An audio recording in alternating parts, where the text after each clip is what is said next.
Glad to see you here on Codeberry Club community. Today we are going to start our autumn session of streams at Codeberry Club. And today our guest is Uladzimir Kelin, who will tell us about concurrency in Swift.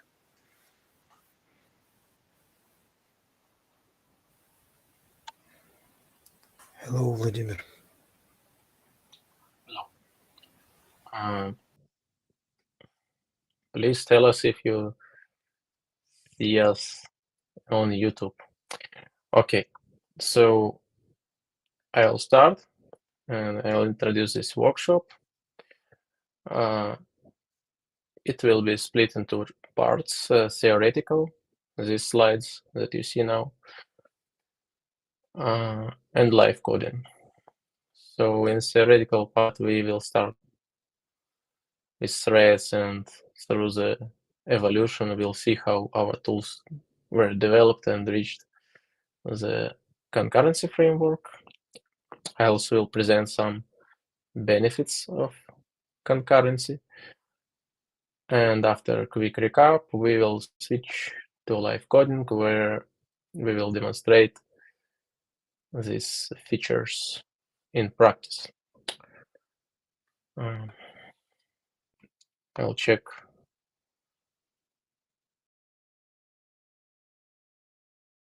Looks like YouTube is not streaming.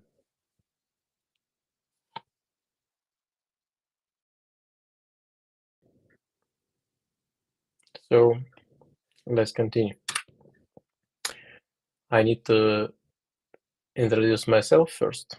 So why would you listen to someone in a bicycle helmet?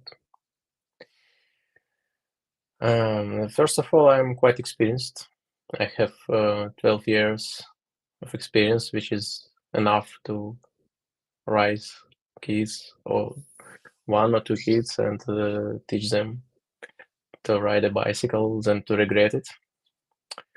But I spent these years working mainly on iOS and Apple software, so I have narrow and very good experience in this field.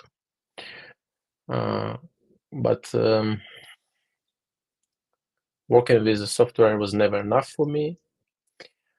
I always wanted to help people by educating them. Yes, I like educate people. And I had a blog that you still can visit, and I will appreciate it. And when I relocated to Lithuania after the protests in Belarus, we had a problem here that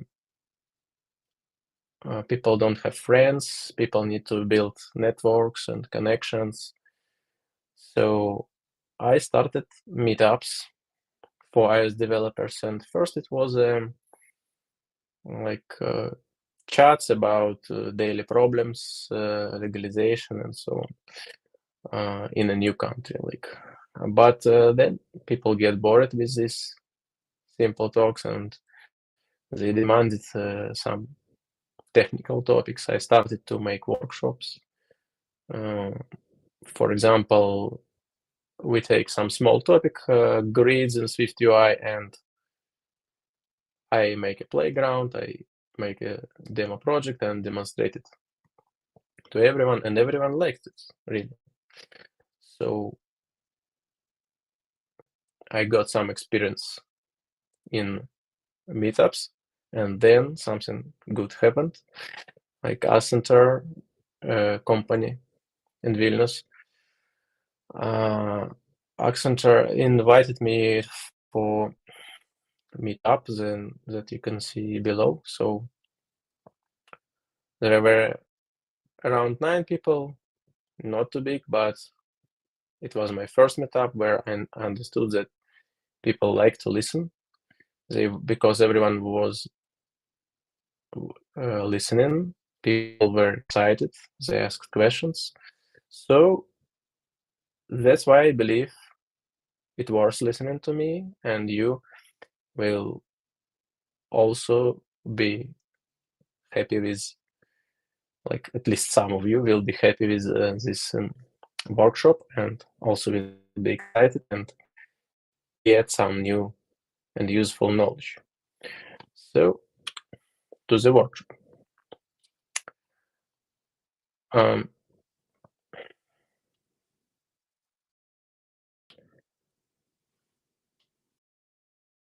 Is anyone here has a computer science degree? You can tell about it in the chat.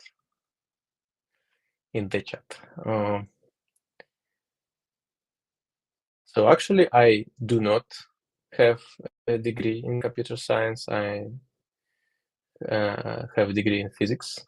Then I switched to programming. But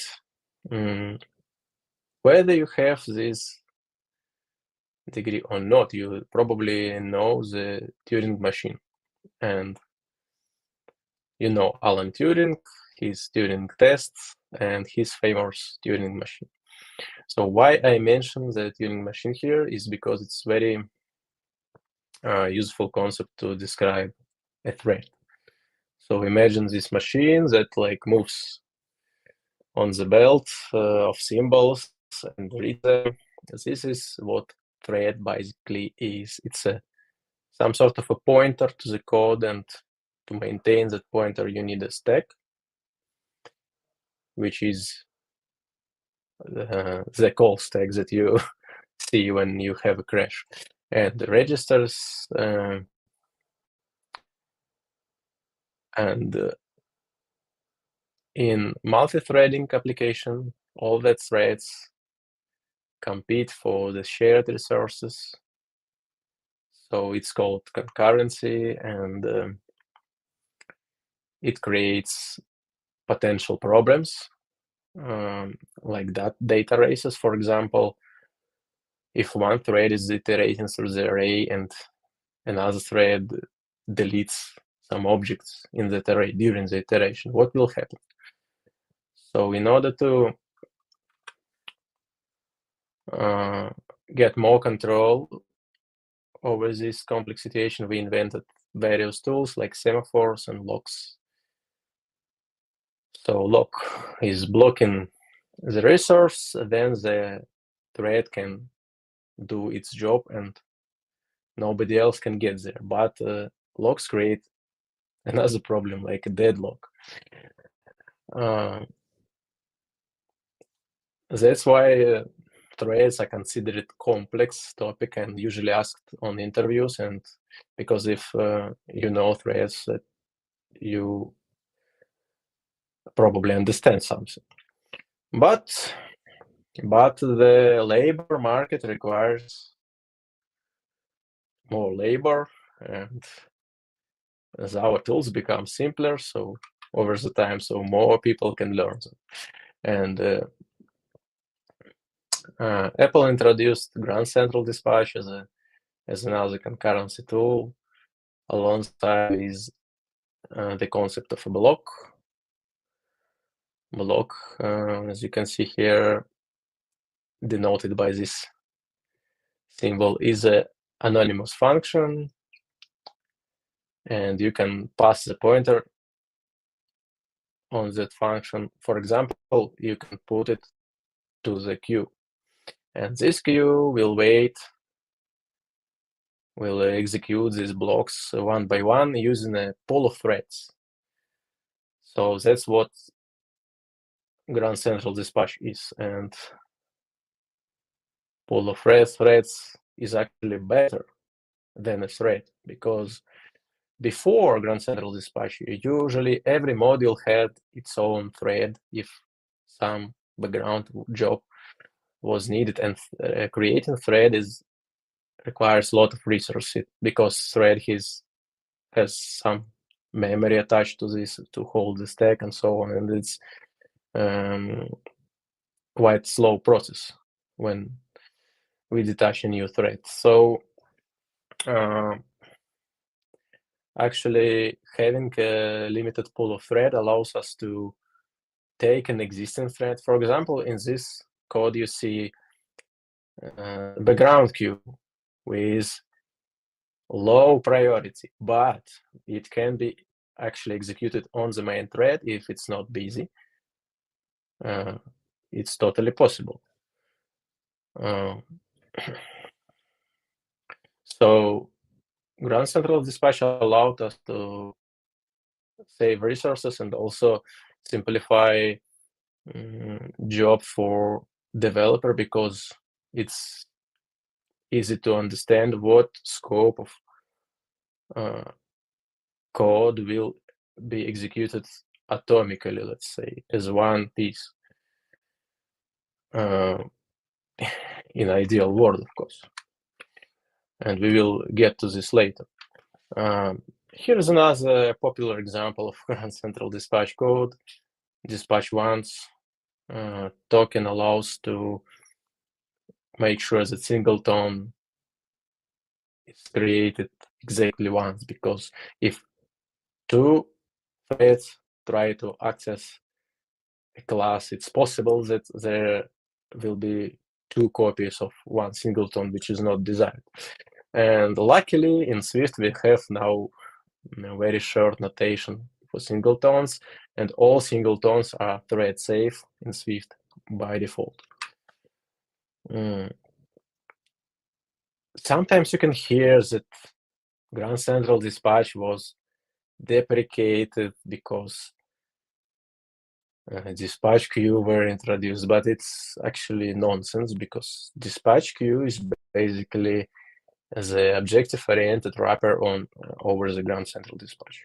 So there we had C functions, and here we have beautiful objects like dispatch queue, dispatch queue.main.async. Everyone knows this pattern.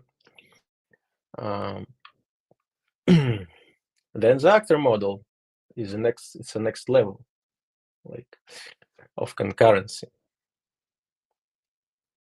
So actor model is actually a mathematical concept. It has semantics and axioms attached to it. So, but we will not go such deep. The thread is, as we discussed before, points on code, hold registers, and like managed by some sort of schedules. We also can add that it has a run loop, which constantly check timers and input sources. Actor model is like more abstract. It has some sort of executor, which is like a machine that execute tasks, or sometimes they called messages, and it works with isolated tasks, and isolated is actually important word here, and it has flexible private state and context. We maybe will touch this at the end. And the most important, that actor model is sequential. So every executor is sequential. That means there is no concurrency inside the executor, no problems. And you may have noticed that it's very similar to dispatch queue, because its queue also can be sequential. It also works with blocks. It can capture variables, because blocks can capture variables. It has thread under the hood. By the way, the executor inside the actor model, if you look to the source code of old implementation, you will find a thread there. Now it's slightly more complex.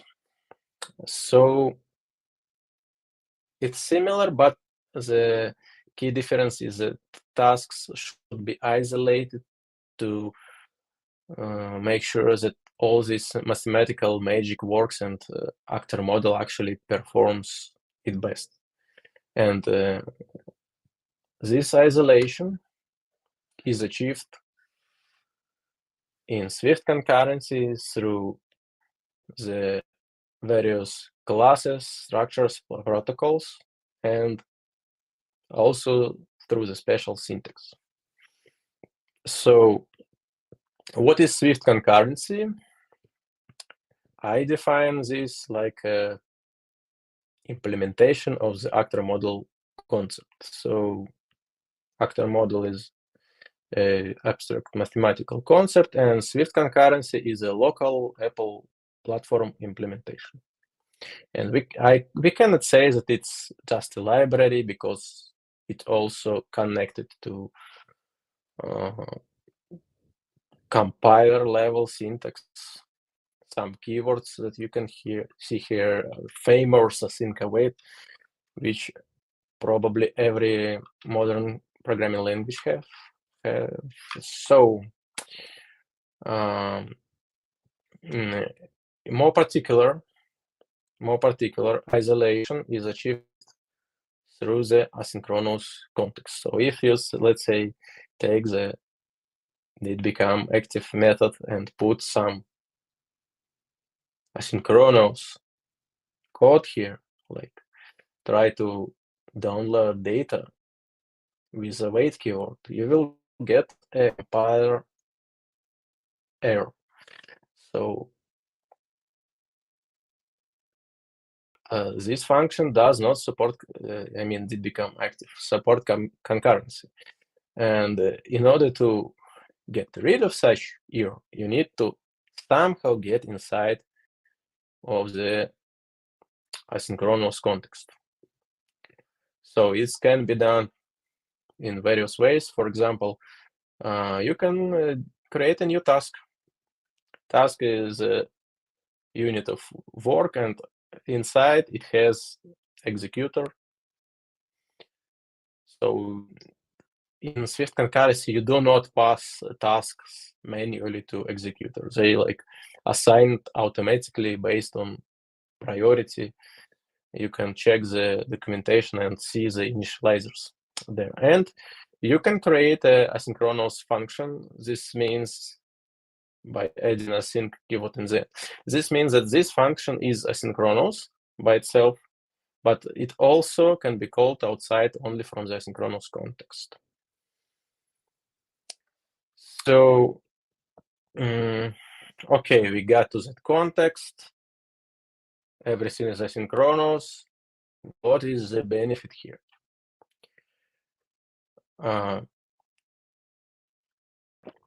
So here we have two similar pseudocode examples. Like one is on the left is written in a synchronous style, and second is synchronous. And it's a very simple code that checks authorization, then updates profile name. But the first thing that you will notice visually is that the async code on the right is more neat. It forms a perfect vertical line of code, but on the left side you see that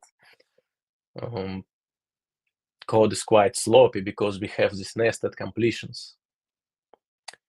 And speaking of completions,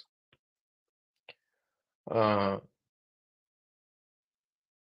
async code, you don't have completions. You have return statements if function returns something. So it's impossible to make a programming error when you forget to call completion. It's actually a big problem when you forgot to call it, and then you have to find why your app is stuck. And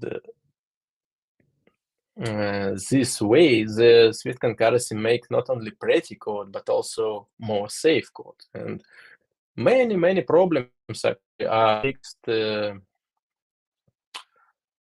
the compiler level. For example, main thread access. This is very good because threading bugs are the most nasty ones. I think everyone knows it, by the way. even talk about it. So when we got to asynchronous context, it's good to know how to exit it. So for this, we have continuations. And let's say we are inside some async context.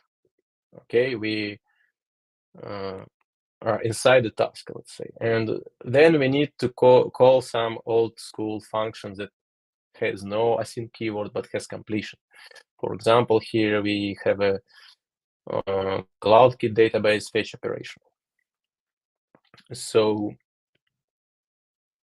we create a continuation. It's called, here we use checked continuation. Checked continuation is slightly safer. It will make sure that you resume it, and if you not, it will give you some. So this to come to context and put your legacy code there. So here when we are done, when basically the records are fetched, we resume continuation, returning the result, and this result will eventually get to this let constant.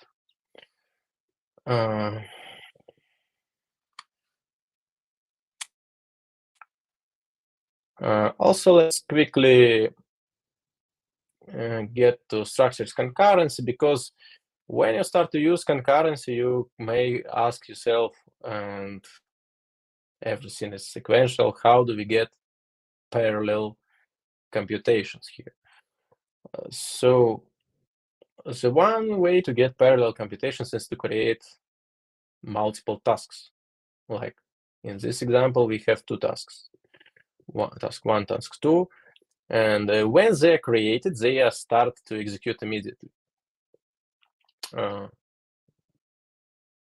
This is how tasks normally work.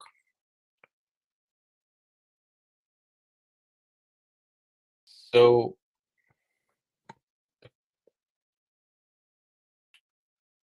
in this guard let statement, actually it will wait until both of these task 1 and task 2 are asynchronously finished, then simultaneously get these two datas. In case if one of them failed, it will return and move forward. Another way to get asynchronous code inside the asynchronous context, I mean, we want to fetch collections and categories in parallel. We don't want to wait. We make two requests to our server. So we use async let variable, this magic keyword, instead of await,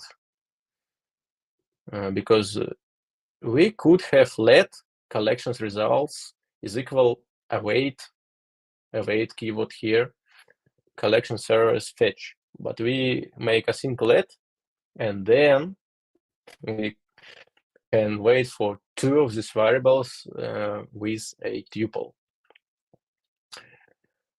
So in the live coding, we will continue structured concurrency, and I will show how to work with task groups. If you need like 10 tasks to be executed in parallel. So we are finishing our theoretical part, and in the live coding section, we will cover backwards compatibility, I mean the continuations. We will play with actor, non-isolate keyword. We will play with structured concurrency, and if we have time, we can also try task local and sendable. So we learned through the history we learn the evolution of multi-threading tools, and we see that over the time they become safer and safer, and Swift concurrency is the safest for now because it's have mathematical concept behind, and the safety is achieved through on the compiler level, which is simplifies our life a lot. We learned about asynchronous and synchronous context, how to enter and exit them, and we even learned some advanced applications like structured concurrency.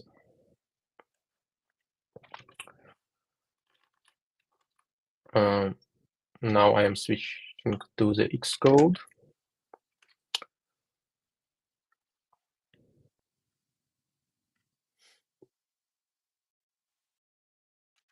Okay, I hope everything is visible. Hey, okay. Let's make it a little bigger, bigger, bigger, bigger. Maybe like this. I hope it's okay. So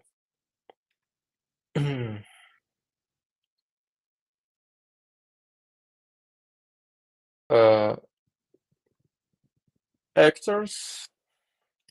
What is actor?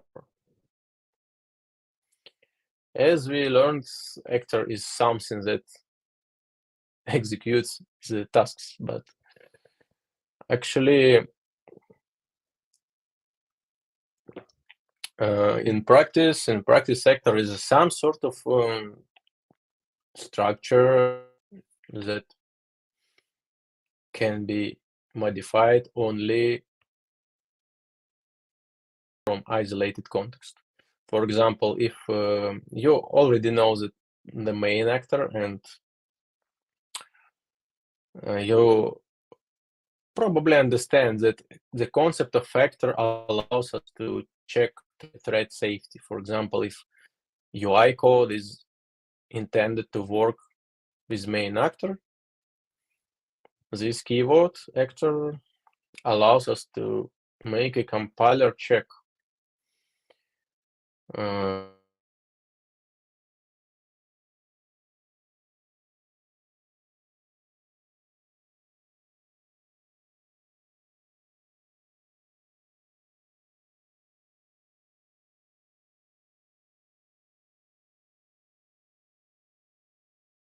Sorry, I was interrupted.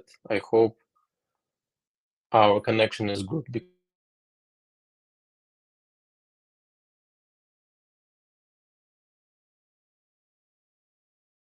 I'm sharing internet from.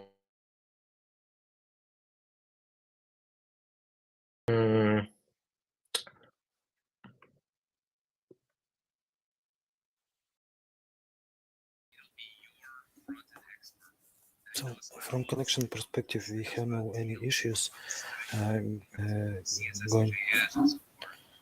going to ask our audience to write some questions in the chat. And yes, thank you. I'm going to hide myself. Please continue. Okay.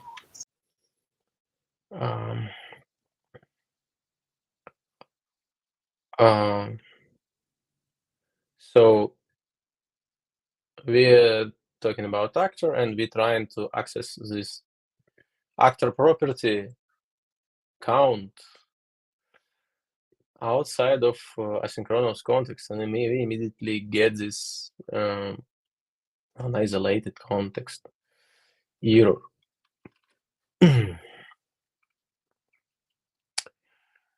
So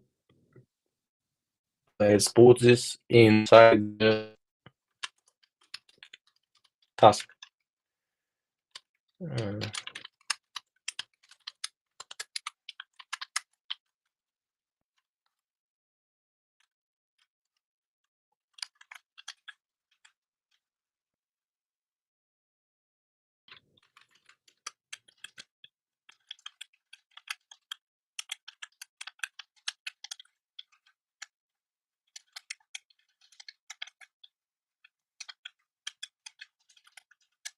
like this.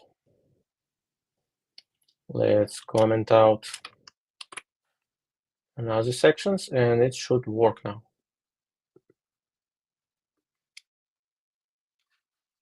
Yeah.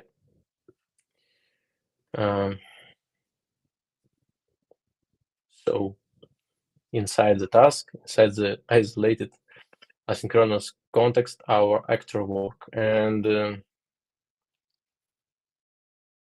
it's possible to create actually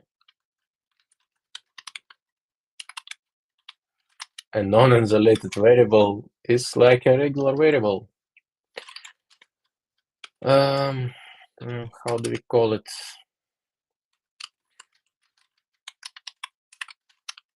An isolated count. And we can freely access this.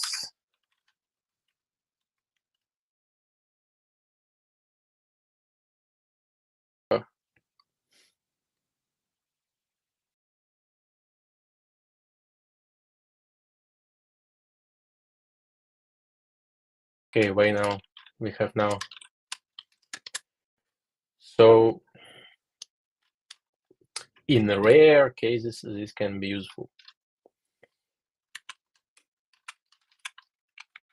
I don't actually know any case where we can apply this, but I just showing you that this keyword exists.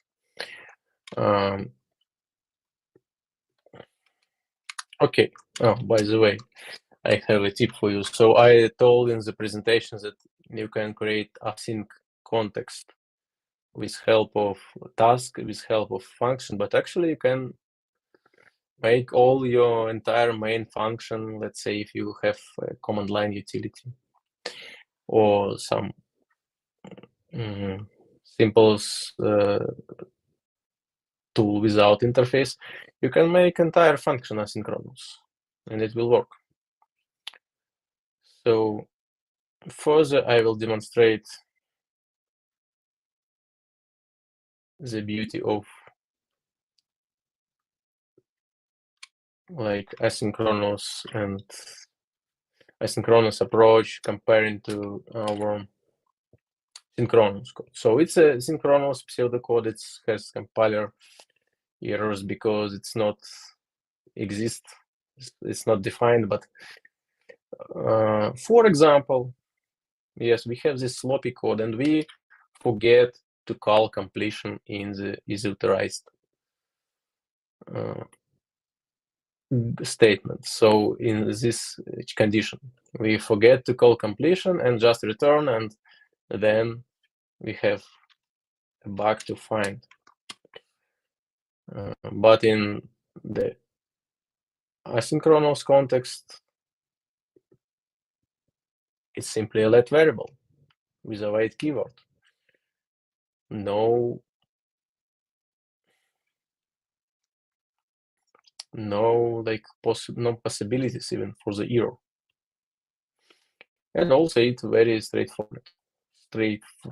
Yes.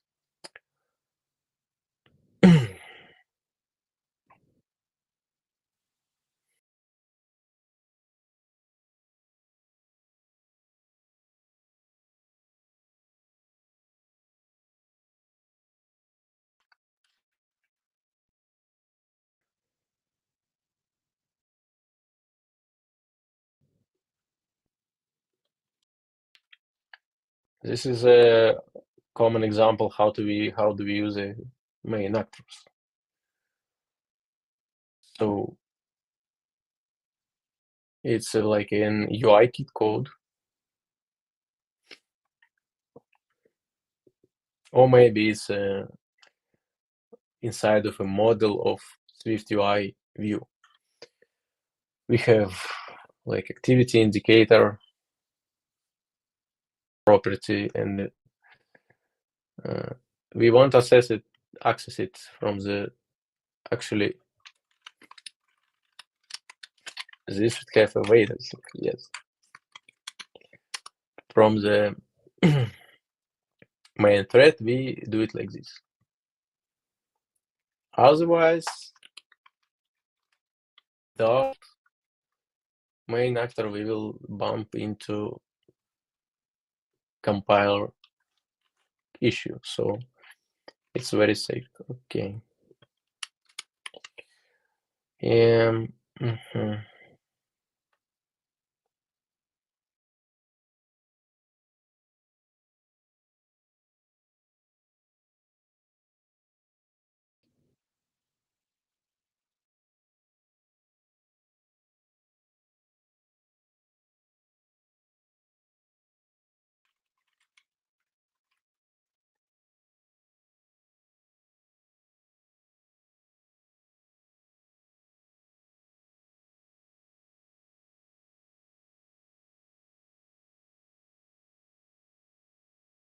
Okay. We are running this.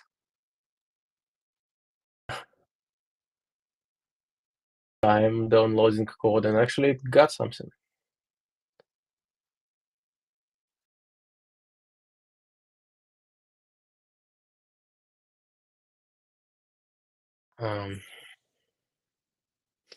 So it's an example how do we download data asynchronously in the asynchronous context. And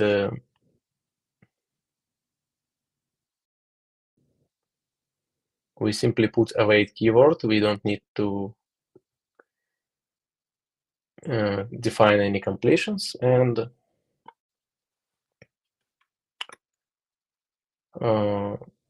it also easily combined with this do try catch block. But as we discussed before, sometimes we have legacy code miscontinuations. For example, old school URL session data task that will be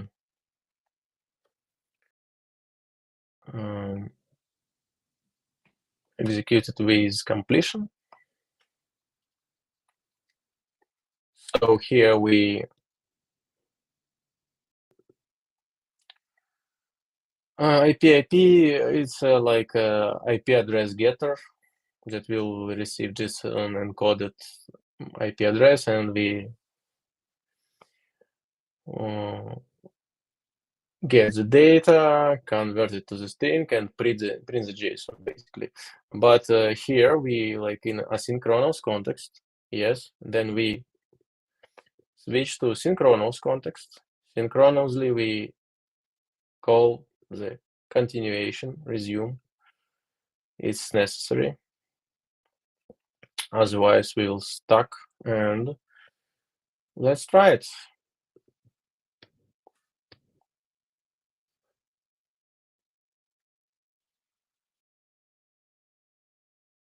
Mhm.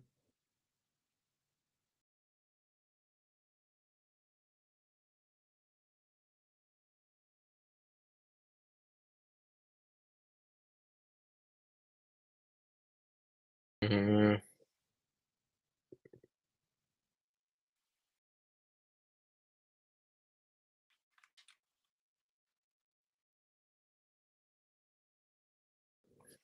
oh, it worked before.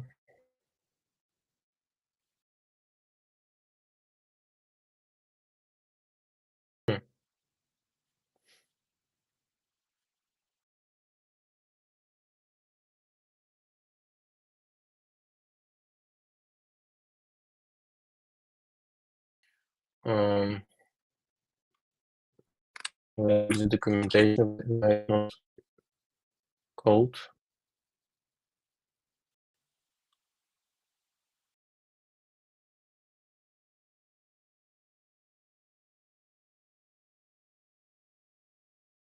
Hmm.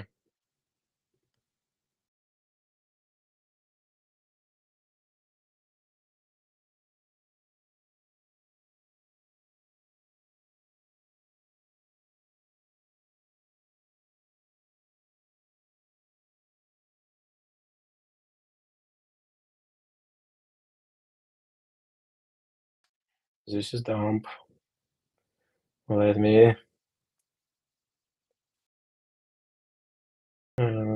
look for it in the Google, or maybe if anyone has the suggestion how to fix this issue,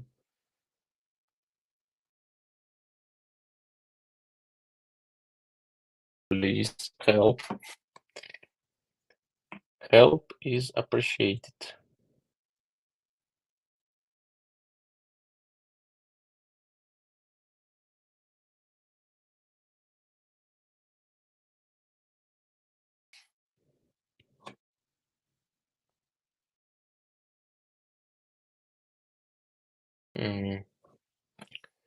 Maybe.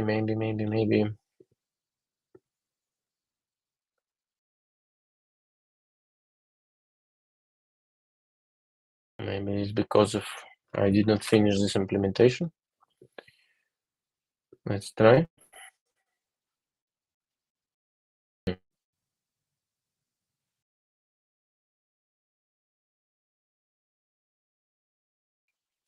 Okay.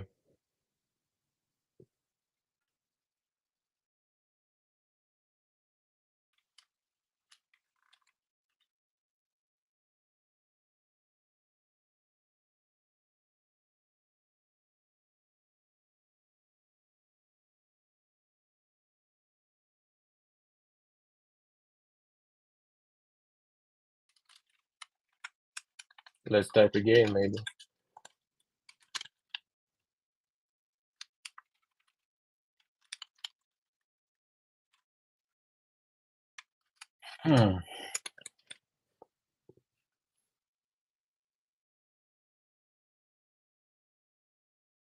Maybe it's some sort of Swift version problem. I don't know. So we should try to fix this bug. To fix this bug online, maybe. Why not? Who knows? Maybe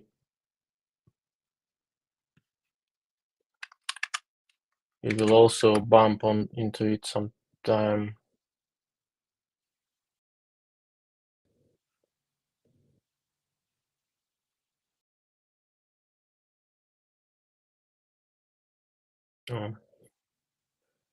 Absolutely random.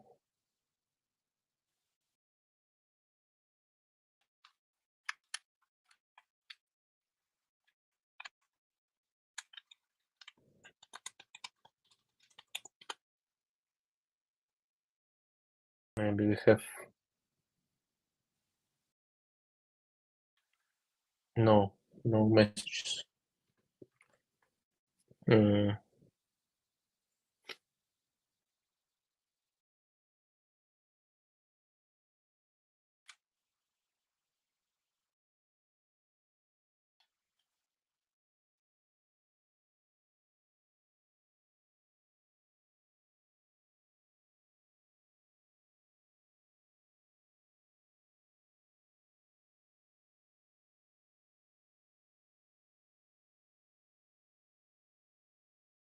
Okay.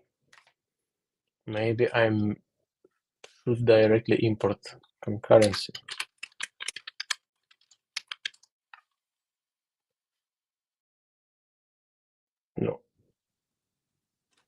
No, it should be part of the code.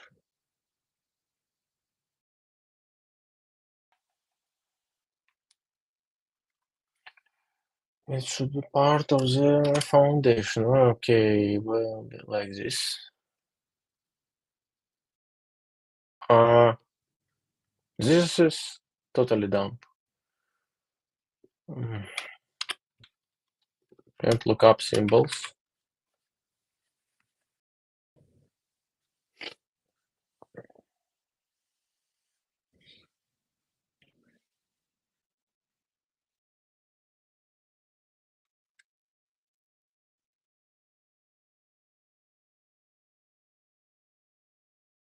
Okay, context is asynchronous.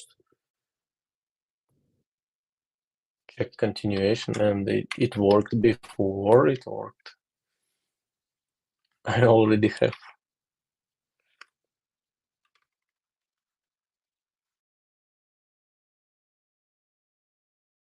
Maybe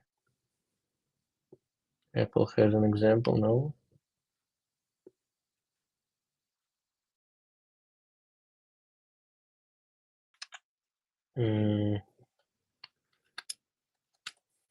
Let's try to change syntax. No.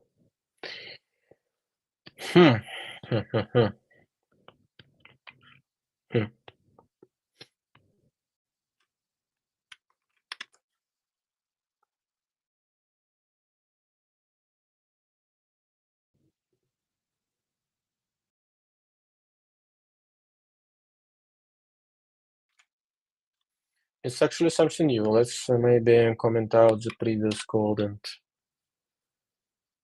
I hope it will help.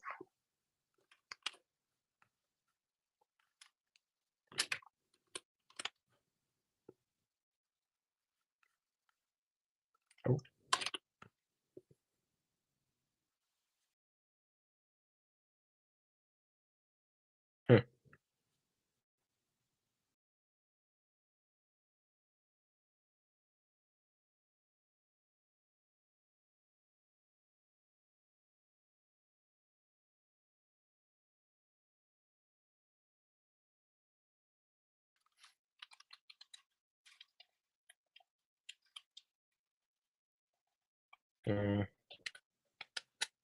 Okay. So unfortunately, continuations are not accessible for us here.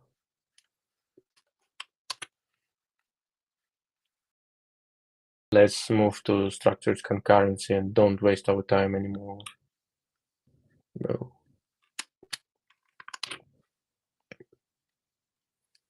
So if you remember that we had a task example in our slides when we have two tasks. So let's try to run it. We have two URLs. We create tasks and both should asynchronously download this data content, and tasks will return data. And because I am too lazy to convert the data to the string, we will print total bytes in the end. So let's run.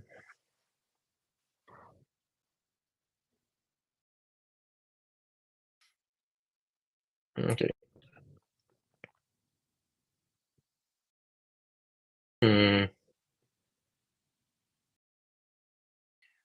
And where is the oh, maybe it's some sort of wrong output here, no?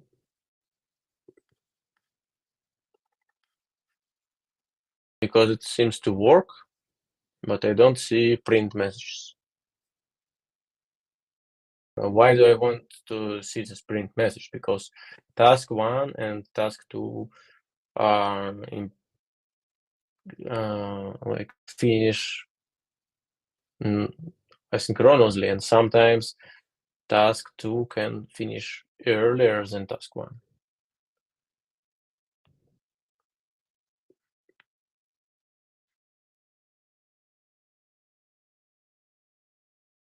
Oh, finally we get some output from the console. So yeah, task 2 finished, printed earlier. That proves that these two tasks are asynchronous. And alternatively, if you need a quick way to make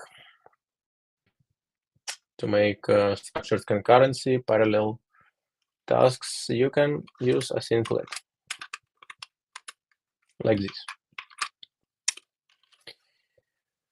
But what if you have like many URLs, for example, and you want to download them? So for this case, we have task group 3 URLs, put into array. Okay.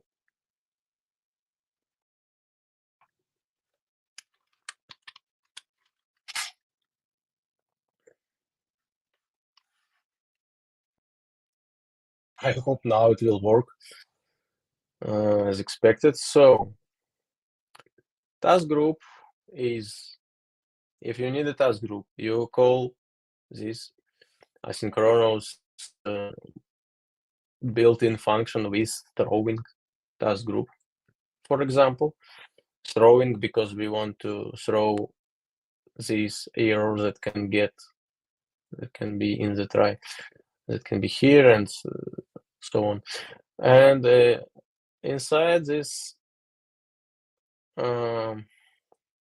function, we will have a group, and we can add as many tasks to the group as we want. And actually, when we created the guard statement here, the compiler creates this group for us. So here, yeah. But for our simplicity, for it, this like a syntax sugar, we don't have to create this group manually. Here we can add tasks inside the loop, so it's pretty obvious, I think. Yes. It's important to check, for example, if the group was cancelled, so we can quit early from the iteration. We can skip this, no problem, no big deal. But if you want high performance code, you can check.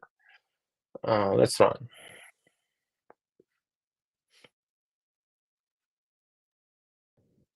Maybe this. Okay, we have this stupid compiler issue again.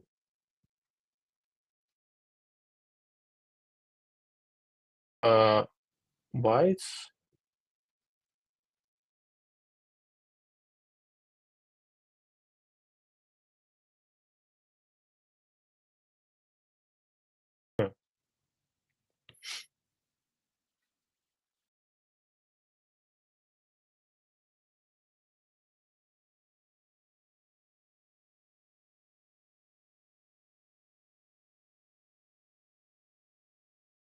I cannot get if it is even running or not.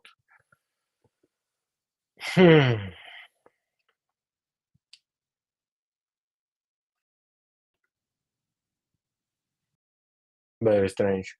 Oh, maybe this is our actual problem. Oh my god.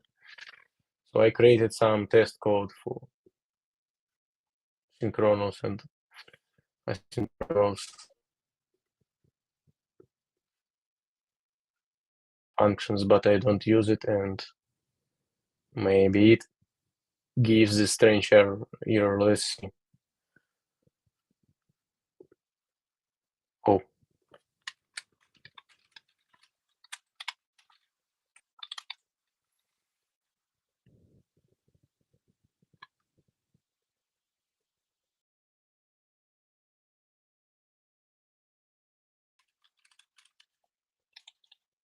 Okay, let's simply comment out this new code. We don't use it anyway. Sorry for that, guys. It was my issue because I started to make changes right before the workshop, because I wanted to like replace this pseudocode with real code, demonstrate how it works.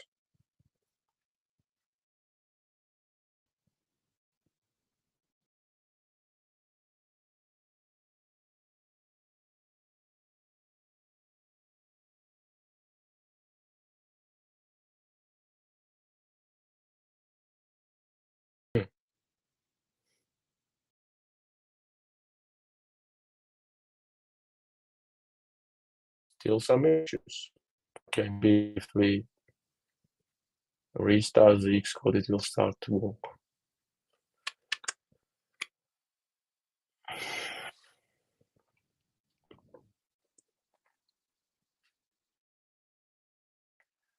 Are you guys okay there? Are you sleeping or not? Not me. Because I'm not trying you. to execute the code in my mind. Wow. The real nerdish software developer, as we like. Be able to code on a piece of paper. Okay. As usual on interviews.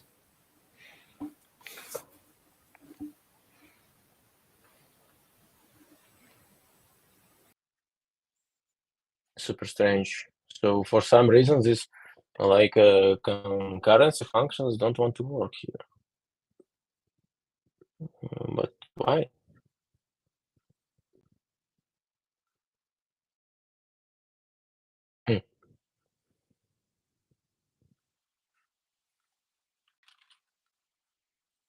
Let's comment out everything.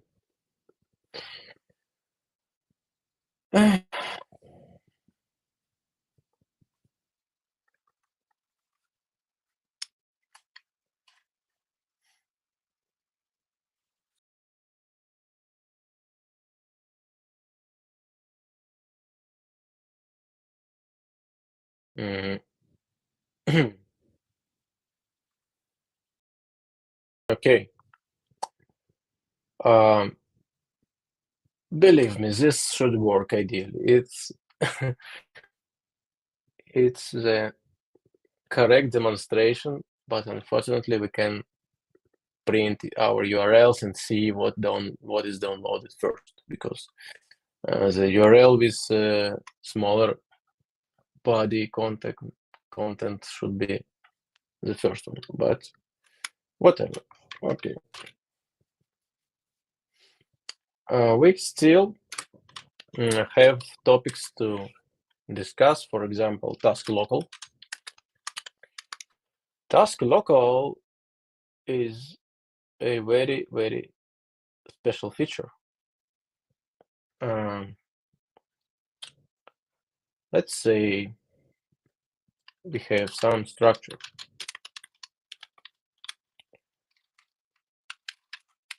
User.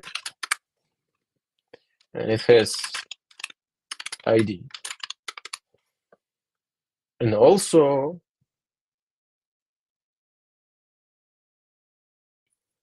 it's a normal variable, yes, and we can add this property wrapper task local debug label, for example.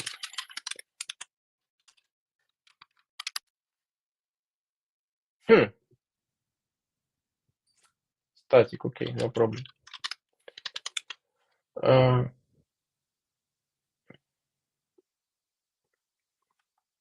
And the idea of task local is like a pretty useless thing, but it's disclose to us lots of stuff going under the hood.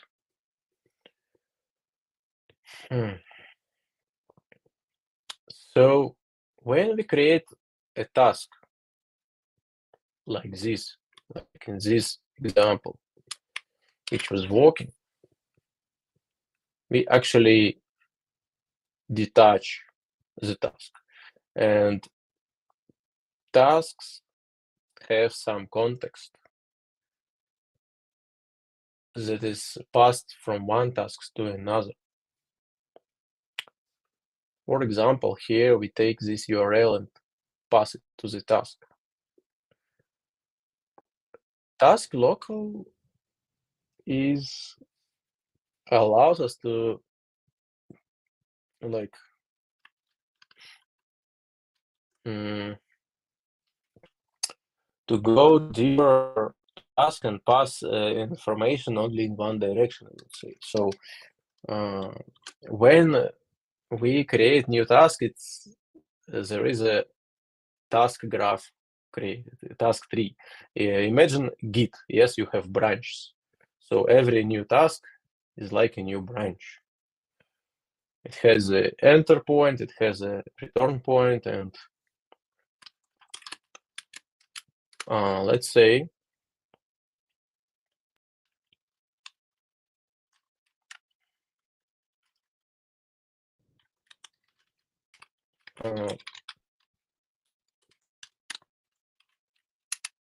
we want to pass this debug label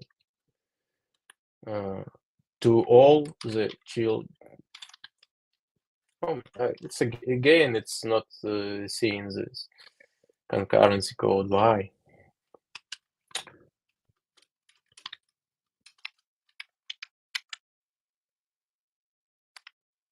Okay.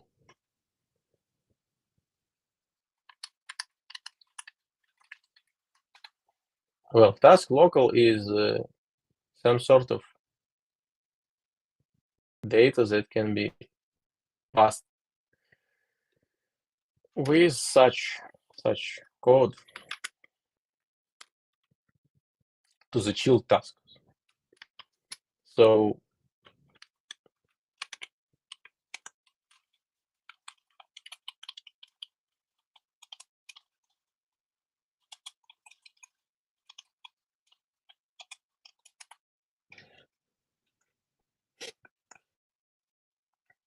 this way,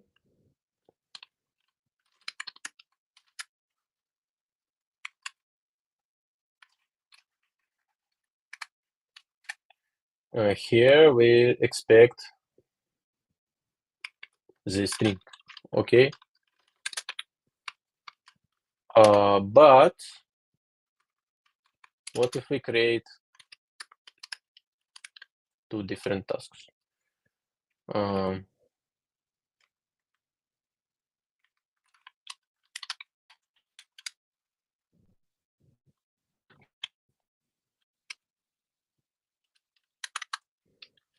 Here we can assign another value to this debug label. So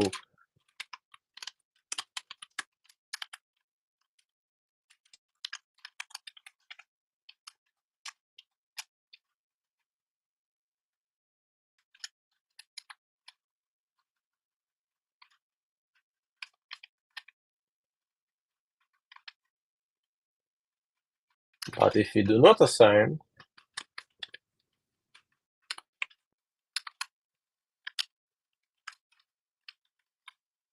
we still can read it in the task and see what will be outputted.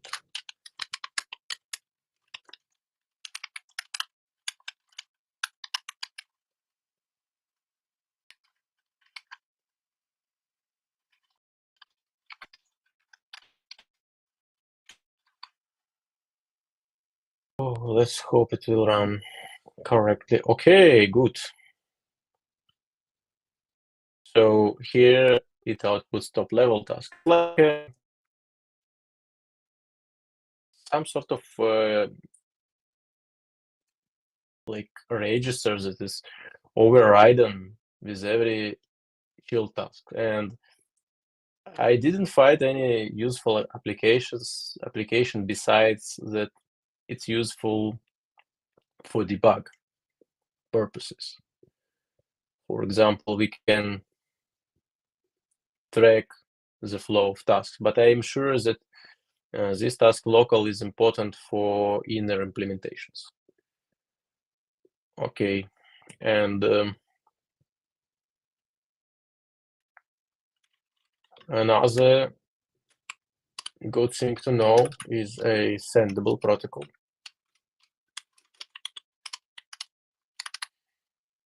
If as you have noticed, that everything now is sendable. Like let's say task is sendable.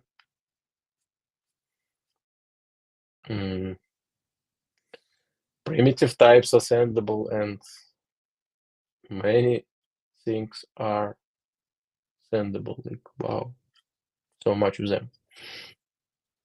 Strings and so on. So basically, when we work with asynchronous stuff, we prefer immutable copy type,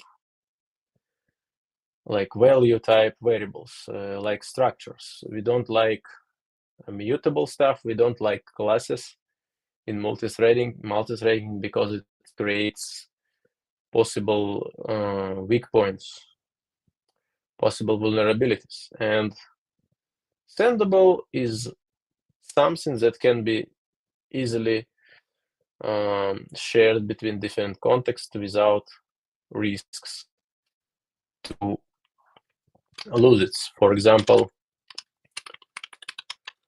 let's create a class.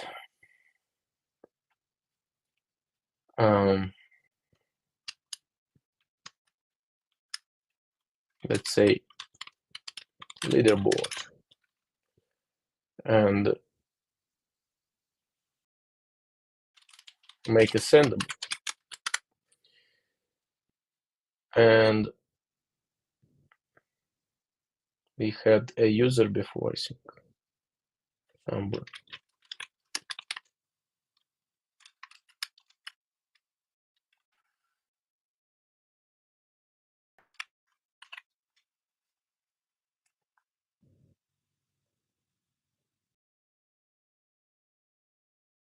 And yes, it's important.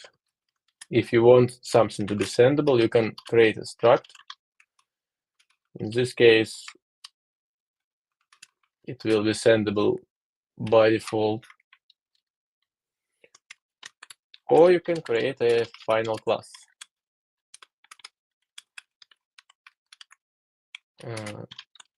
Take any variable and make sure that it's also sendable. For example, leaderboard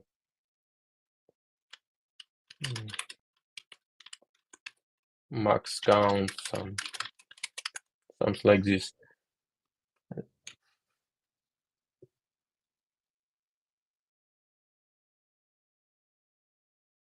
So in order to be sendable, it should contain immutable properties or some other sendable stuff.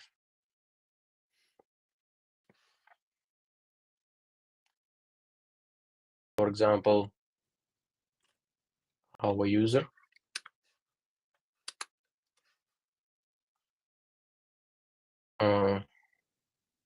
It's totally sendable. So if we add the array users,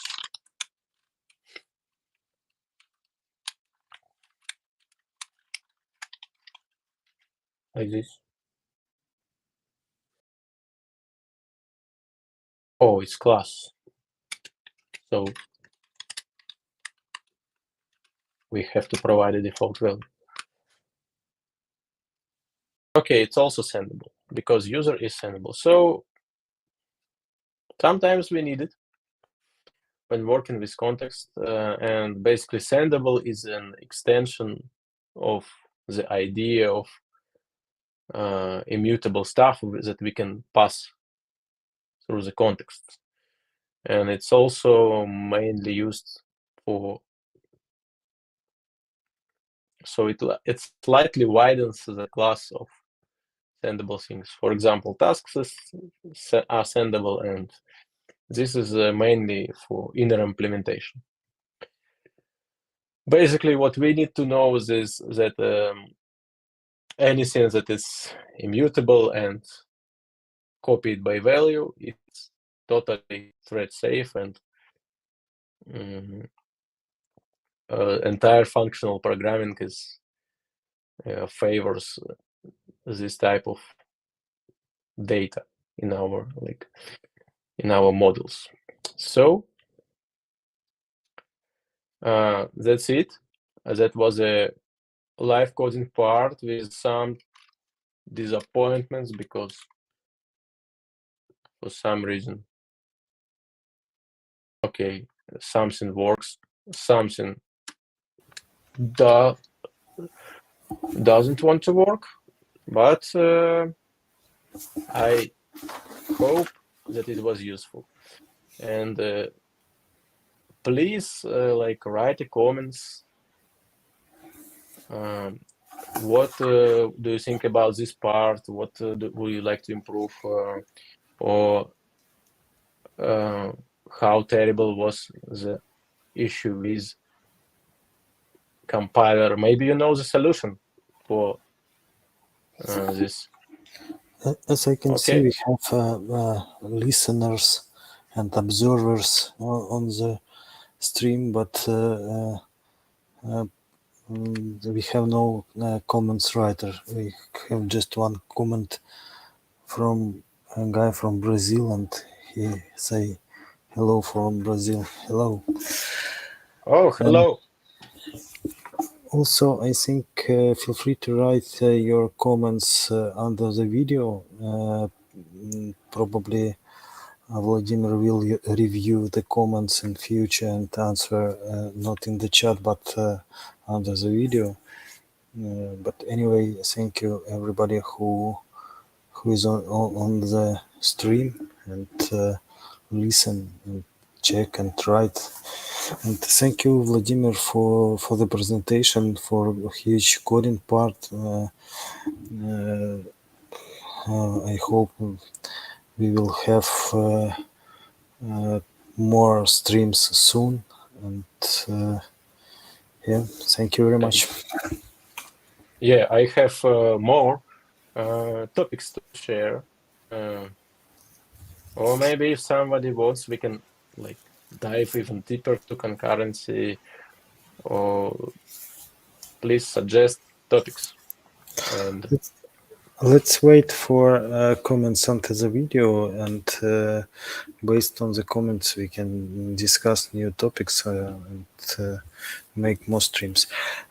In 1 week, we will have one more stream with other speaker related to Azure DevOps and Azure Development Portal. Yeah, and see you in 1 week. okay. Thank We you. will read the comments later. Yeah, as I far understood correctly, yes? Yeah. Okay. Thank you, Andrew, for this opportunity. Goodbye. Till the Bye-bye. next time. Have a good day.